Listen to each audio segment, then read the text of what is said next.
Assalamualaikum warahmatullahi wabarakatuh. Salam guru penggerak.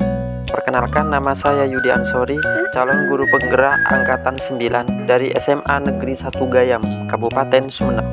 Izinkan saya menjelaskan di dalam video ini tentang kesimpulan dan refleksi modul 1.1 Filosofi Pendidikan menurut Ki Hajar Dewantara, memenuhi tugas 1.1.A.8 tentang koneksi antar materi.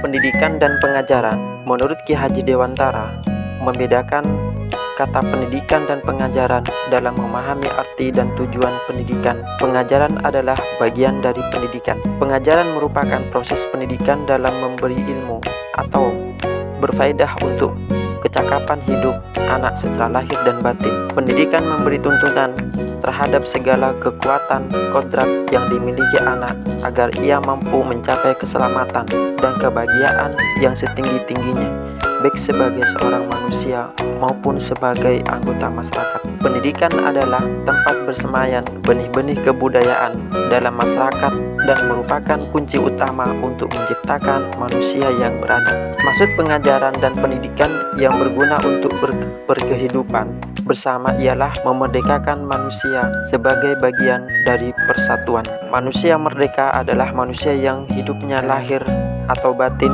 tidak bergantung pada orang lain, akan tetapi bersandar atas kekuatan sendiri. Pendidikan sebagai tuntunan. Murid terlahir dengan kekuatan kodrat masing-masing. Pendidikan itu hanya dapat menuntun tumbuh atau hidupnya kekuatan kodrat yang ada pada anak-anak agar dapat memperbaiki perilakunya. Kodrat alam dan kodrat zaman. Menurut Ki Hajar Dewantara menjelaskan bahwa dasar pendidikan anak berhubungan dengan kodrat alam dan kodrat zaman. Guru harus mendidik anak dengan cara yang sesuai dengan tuntunan alam dan zamannya sendiri dengan tetap mengutamakan kearifan lokal, sosial budaya Indonesia.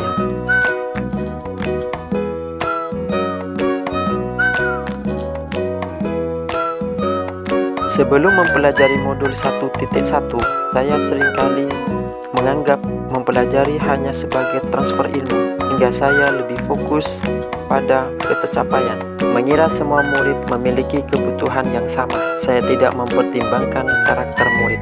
Nilai kognitif menjadi prioritas dalam tujuan pengajaran yang saya laksanakan. Pembelajaran dianggap berhasil jika murid mencapai nilai KKM, serta pengajaran berpusat pada guru. Guru mendominasi dalam kelas, sehingga murid hanya sebagai objek pembelajaran.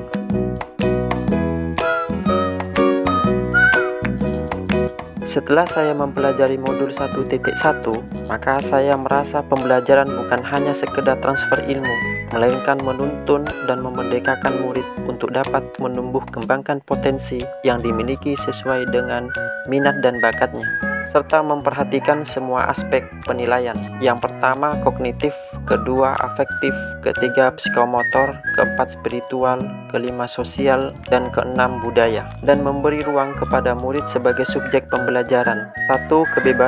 Kebebasan berekspresi dan berkreasi. 2. Mengemukakan pendapat. 3. Memilih cara belajar.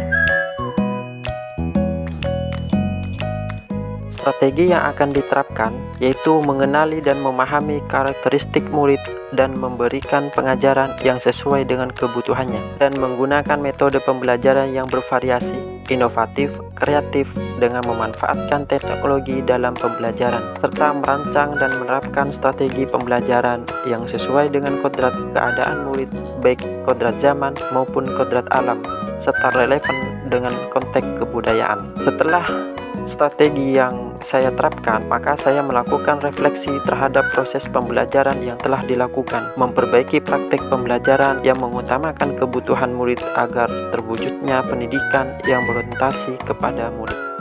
Sekian, terima kasih. Salam guru penggerak. Wassalamualaikum warahmatullahi wabarakatuh.